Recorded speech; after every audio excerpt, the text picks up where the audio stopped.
En nuestro programa de hoy vamos a ver los últimos 20 años de la historia de Mendoza. Comenzamos en 1983 con las grandes ilusiones que generó el retorno de la democracia. Y luego se encuentran las gentes del pueblo con que esas expectativas se frustran. ¿Por qué? Y porque el poder que hay en democracia es un poder compartido, es un poder mucho más difuminado, y las transformaciones se hacen muy de a poco, muy lentamente.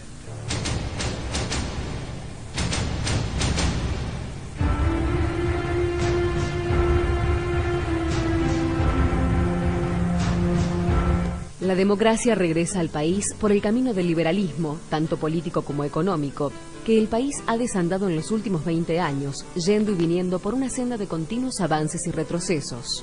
Y es Raúl Alfonsín, el primer presidente de la recobrada democracia. Al final del proceso, los militares preferían que ganara el peronismo.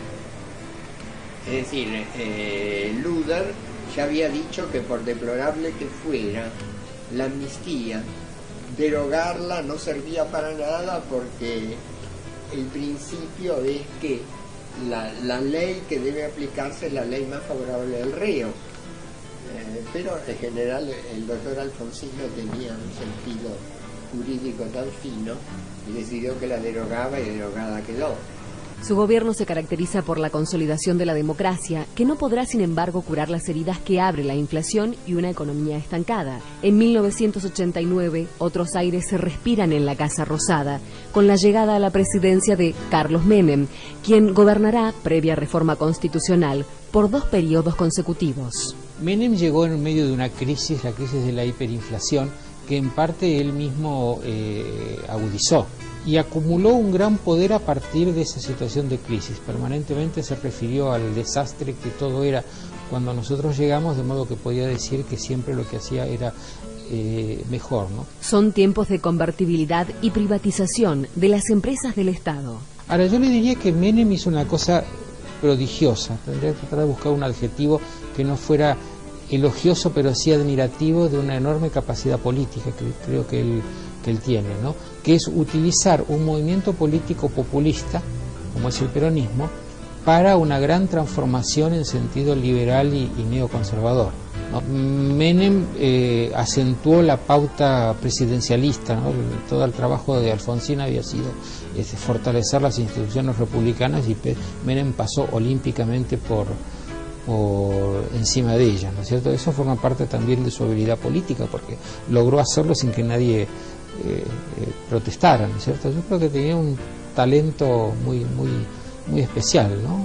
La democracia recuperada buscaba superar un pasado difícil en el país. Atrás había quedado el año 78 y el momento de mayor tensión con Chile, cuando cerca se estuvo de llegar a un enfrentamiento bélico. Si bien la mediación papal y la firma del Acta de Montevideo habían contribuido a calmar parcialmente el conflicto, faltaba resolver el problema limítrofe del Canal del Beagle, finalmente resuelto por el gobierno de Alfonsín. En la provincia, la democracia regresa en 1983, con la Unión Cívica Radical en el gobierno.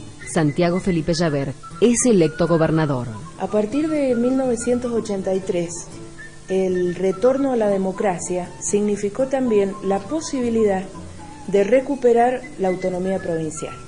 Un hecho importante ocurrido durante la gobernación de Llaver, por ejemplo, fue la toma simbólica de los Nihuiles, en donde el gobernador de Mendoza, a pesar de pertenecer al mismo partido político que el presidente Raúl Alfonsín y de ser su amigo personal, deja en claro cuáles son los derechos de Mendoza frente a sus propios recursos.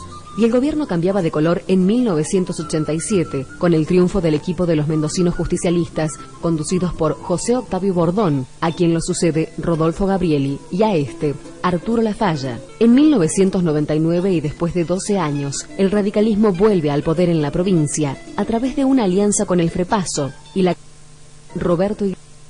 Hacia 1983, en servicios públicos, como así también en sectores financieros y productivos, el Estado ocupaba un lugar preponderante. Pero, se dijo, Estado era ineficiente y había que terminar con la ineficiencia, terminando con el Estado.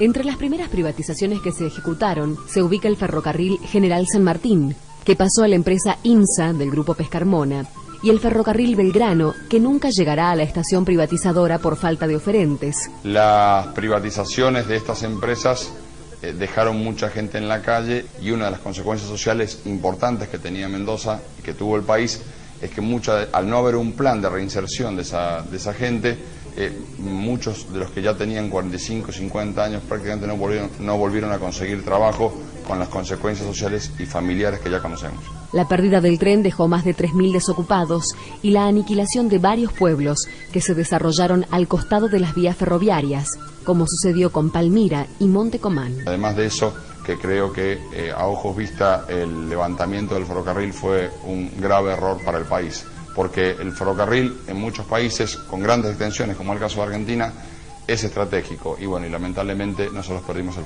ferrocarril. La Argentina de pronto se convertía en un país federal a través de las privatizaciones. Mencionaría como puntos importantes de la gestión las reformas que pusimos en marcha, las reformas del Estado, donde se encuadran los temas de obras sanitarias, de DEMSA, de Fiscalía de Estado, del Banco de Mendoza. La primera de las privatizaciones en Mendoza fue la de Bodegas y Viñedos Giol, transferida a Fecovita, una cooperativa de 5.000 productores. En términos comparativos, las privatizaciones mendocinas fueron muy distintas a las implementadas por Menem en el orden nacional. En Mendoza se alcanzó un mayor equilibrio entre el capital extranjero y el local, entre las grandes firmas y las pequeñas redes de cooperativas.